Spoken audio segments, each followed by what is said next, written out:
నాంపల్లిలోని రాష్ట్ర మానవ హక్కుల కమిషన్ను బీఆర్ఎస్ నేతలు ఆశ్రయించారు. దళితుల భూములను లాక్కుంటున్నారని ఫిర్యాదు చేశారు. కాంగ్రెస్ ఎమ్మెల్యే నాయని రాజేందర్ రెడ్డిపై కఠిన చర్యలు తీసుకోవాలని డిమాండ్ చేశారు. 70 ఏళ్లుగా నివసిస్తున్న దళితుల భూములను లాక్కుంటున్నారని, దీనిపై తక్షణమే జోక్యం చేసుకోవాలని వారు కమిషన్ను కోరారు. పట్టా భూములు, ఆధార్, రేషన్ కార్డులు ఉన్నప్పటికీ దళితులను ఇబ్బందులకు గురిచేస్తున్నారని, ఈ విషయాన్ని తీవ్రంగా పరిగణించాలని బీఆర్ఎస్ బృందం కోరింది. తమ నివాసాలను ఆక్రమించేందుకు ఎమ్మెల్యే కుట్ర పన్నుతున్నారని బాధితులు ఆగ్రహం వ్యక్తం చేశారు.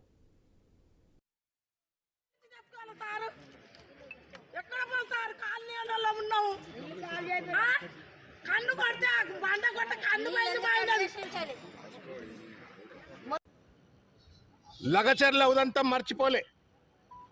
ఫార్మా కంపెనీల పేరు మీద రేవంత్ రెడ్డి గారి ప్రభుత్వం లగచర్లలో పేద గిరిజనుల పైన ఏ రకమైనటువంటి దాడులు చేసి ఆఖరికి అక్కడ ఉన్నట్టు మహిళలను, వృద్ధులను విచక్షణారహితంగా హింసకు గురి చేసి భూములు లాక్కోవాలని చెప్పని చేసిన కుట్ర ప్రయత్నాన్ని, ఆ దుర్మార్గాన్ని మర్చిపోకముందే ఇవాళ వరంగల్ పట్టణంలో భద్రకాళి అమ్మవారి సాక్షిగా దళిత కుటుంబాలను అత్యంత దుర్మార్గమైనటువంటి రీతిలో అభివృద్ధి పేరు మీద, ప్రాజెక్టుల పేరు మీద కనీస డ్యూ ప్రాసెస్ నోటీసులు ఇవ్వకుండా వాళ్ళ ఇళ్లను కబ్జా చేయాలని చెప్పని, కూల్చివేయాలని చెప్పని బుల్డోజర్ రాజ్యం చెలాయిస్తూ రేవంత్ రెడ్డి గారి ప్రభుత్వం అత్యంత దాష్టికానికి పాల్పడుతున్నటువంటి విషయాన్ని తీవ్రంగా ఖండిస్తూ ఉన్నాం.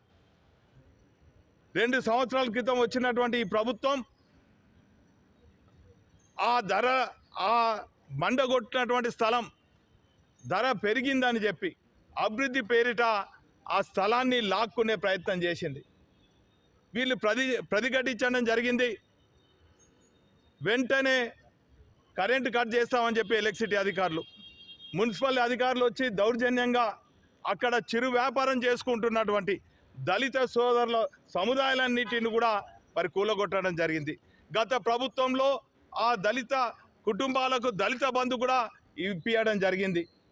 ఈ తీరుగా గత ప్రభుత్వం దళితులను ఆదుకుంటుంటే ఈ ప్రభుత్వం దళితుల వ్యతిరేకి, దళితులకు నివాసం కూడా లేకుండా చేసి భారత రాజ్యాంగంలో పొందుపరిచినటువంటి హక్కులను కూడా కాలరాస్తూ